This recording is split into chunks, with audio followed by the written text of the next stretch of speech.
Hi friends, ഞാൻ വിലിയാറ. അപ്പോൾ കുറേ പേര് ചോദിക്കുന്നുണ്ട് നിങ്ങളെ പച്ചക്കറി എന്തായിന്ന്. അപ്പോൾ എന്നാലേ ഇന്ന് പച്ചക്കറിൻ്റെ പുതിയ അപ്ഡേഷനുമായിട്ടാണ് വന്നിട്ടുള്ളത്. പച്ചക്കറി കുഴിച്ചിട്ട് മുളച്ച വീഡിയോസ് വരെ നമ്മൾ ചെയ്തിരുന്നു. ഇപ്പോൾ ഏകദേശം ഒരു 2 ആഴ്ച കഴിഞ്ഞു. ഇപ്പോൾ ഇതാണ് പച്ചക്കറിയുടെ ഏറ്റവും പുതിയ കാഴ്ച. പച്ചക്കറിയിൽ പയറൊക്കെ വളർന്ന് ഇതാ മുകളിലോട്ട് പോകുന്നുണ്ട്. അതുപോലെ നമ്മളിവിടെ പന്തൽ കെട്ടി കൊടുക്കുന്നുണ്ട്. ഇതാ ഇപ്പോൾ ഈ പകുതി ഭാഗം പന്തൽ കെട്ടിക്കണു, ഈ ഭാഗത്ത് കെട്ടാണ്ട്. അതേമാതിരി പച്ചക്കറി പയറൊക്കെ എല്ലാം വളർന്നിട്ടുണ്ട്. അതേപോലെ പടവല ഇവിടെ ഉണ്ട്, അതും എന്താ മേൽക്കെത്തിക്കൊണ്ടാ. പിന്നെ ചിരങ്ങ പോണു, അവിടെയുണ്ട് ചിരങ്ങ, ഇതിലും ചിരങ്ങ ഉണ്ട്. ചിരങ്ങൊക്കെ മേലേക്ക് ഇങ്ങനെ പൊന്തിക്കൊണ്ടിരിക്കുകയാണ്. ഇതാണ് ഞങ്ങളെ വളമ. ഇംഗ്ലീഷ് വളമ ചേർക്കണില്ല കേട്ടാ. ചാണകവും അതേപോലെ തന്നെ പച്ചക്കറിയൊക്കെ ഇട്ടുണ്ടാക്കിയ വളമാണ്. അതിപ്പോൾ ഒഴിച്ചെടുക്കാൻ വേണ്ടി അത് എടുക്കണേ. അപ്പോൾ അത് അതിൽ മിക്സ് ആക്കിയതിൻ്റെ ശേഷം അത് ഇനിയും ഇതിൽ കിടും, പിന്നെയും വെള്ളം പാർന്ന് വെക്കും. അങ്ങനെയൊക്കെ ഉണ്ടാക്കേണ്ട വളമാണ് പച്ചക്കറി. അപ്പോൾ ഇവിടെ ഒരു ചെറിയ തെങ്ങിൻ തൈ കുഴിച്ചിട്ടുണ്ട്. അത് ഇവിടുത്തെ ഈ കാട്ട് നീക്കി ഇവിടെ ചെറിയൊരു കാട് വെട്ടിയപ്പോൾ അവിടുന്ന് കിട്ടിയ തെങ്ങും തൈയായിരുന്നു. അതിവിടെ പുഴൻ്റെ അടുത്ത് ഇവിടെ കുഴിച്ചിട്ടിട്ടുണ്ട്. വളരുമെന്നൊന്നും അറിയില്ല. പയറൊക്കെ കുഴപ്പമില്ലാത്ത നല്ല കരുത്ത് തന്നെ ഉണ്ട് എന്നാണ് പ്രതീക്ഷ. കണ്ടില്ലേ, നല്ല ഇതാണ് പടവലം. പയറിൻ്റെ ഇതാണ്. ഇനി ചിരങ്ങൻ്റെ അത് കാണിച്ചതാ. ഇതാണ് ചിരങ്ങൊക്കെ നല്ല കരുത്തുണ്ട്. പിന്നെ വലിയ രീതിയിലുള്ള പീക്കള ആക്രമണം ഉണ്ടായിട്ടില്ല കേട്ടാ.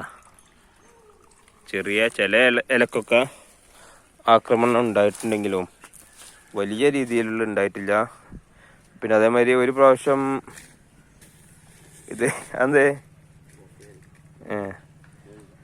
ഒരു പ്രാവശ്യം കീടനാശിനി അടിച്ചു കൊടുത്തിരുന്നു. പിന്നെ അത്രേ നമ്മൾ ചെയ്തിട്ടുള്ളൂ. അപ്പോൾ ഇതിങ്ങനെ പാർന്ന് കൊടുക്കും. നല്ല സ്മെല്ലാട്ടാ, ബാഡ് സ്മെല്ലാണ് അതിന്.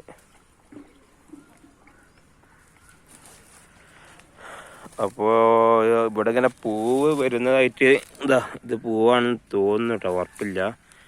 ഇലൻ്റെ അടിയിൽ പയറിനൊക്കെ വരേണ്ട കാണുന്നുണ്ട്. അതേമാതിരി ഇതിലും ഇവിടെ ചെറിയ പൂവാളുണ്ട്, കണ്ടില്ലേ. ഇത് പൂവാണ്.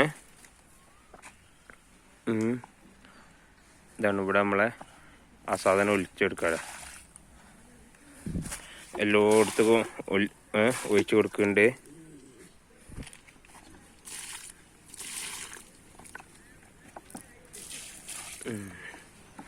പക്ഷെ ഈ ഒരു കുയിലുള്ളതിന് അത്ര വലിപ്പം വന്നിട്ടില്ല, അതെന്താ അറിയില്ല. ഇവിടുത്തെ ഒക്കെ നല്ല ഉഷാറായിട്ടുണ്ട്. എന്നാൽ ഏറ്റവും കൂടുതൽ വെളിച്ചം കിട്ടേണ്ട ഈ ഒരു ഏരിയയിൽ ഉള്ളത് അത്ര ഉഷാറായി വരണമില്ല. അപ്പോൾ ഇതൊക്കെയാണ് നമ്മുടെ കൃഷിൻ്റെ ഏറ്റവും പുതിയ അപ്ഡേഷന്. പുഴയിൽ നിന്ന് നേരെ വെള്ളം എടുക്കുക, ഇതിക്ക് ഒഴിക്കുക, അത്രേ പണിയുള്ളൂ. അപ്പോൾ ഇതാണ് ഞങ്ങളുടെ കൃഷിയിടത്തിൻ്റെ ഏറ്റവും പുതിയ വീഡിയോ. ഇനിയിപ്പോൾ ഇതിൻ്റെ മുകളിലൊക്കെ എത്തിയതിൻ്റെ ശേഷം ഞാൻ അടുത്ത അപ്ഡേഷൻ തരുന്നുണ്ട്. വെള്ളവും ഞങ്ങളെ കൃഷി തമ്മിലുള്ള വ്യത്യാസം കണ്ട 2 മീറ്റർ കഷ്ടിച്ചുണ്ടാവുള്ളൂ. ഇപ്രാവശ്യം ഇതിൻ്റെ മുകളിൽ വെള്ളം കയറുന്ന നിങ്ങളൊക്കെ പേടിച്ചിട്ടുണ്ടാ. അതുകൊണ്ട് തന്നെ പിന്നെ വീഡിയോസൊന്നും ചെയ്യാഞ്ഞ്. ഇവിടെ വെള്ളം കെട്ടിയിരുത്തിയപ്പോൾ വെള്ളം ഉയർന്നു വന്ന്. പിന്നെ അതല്ല, ഈ ഒരു ഇതില്ല തൂണ് ഞങ്ങൾ കുഴിച്ചിടാൻ വേണ്ടി കുഴി കുത്തിയപ്പോൾ, ഈ 2 തൂണ് കുഴിച്ചിടാൻ വേണ്ടി കുഴി കുത്തിയപ്പോൾ വെള്ളം കണ്ടിരുന്നു. അപ്പം അത്രയും താഴെയാണ് വെള്ളം കെടുക്കണ്ടേ. നമ്മളിങ്ങനെ നോക്കുമ്പോൾ കുറച്ച് അടുത്ത് താഴേക്കരം, പക്ഷേ ഇവിടെ നേരെ നോക്കുമ്പോൾ അടുത്ത് തന്നെയാണ്. ആ മരമൊക്കെ വെള്ളത്തിലാട്ടാ. എന്നാൽ ശരി.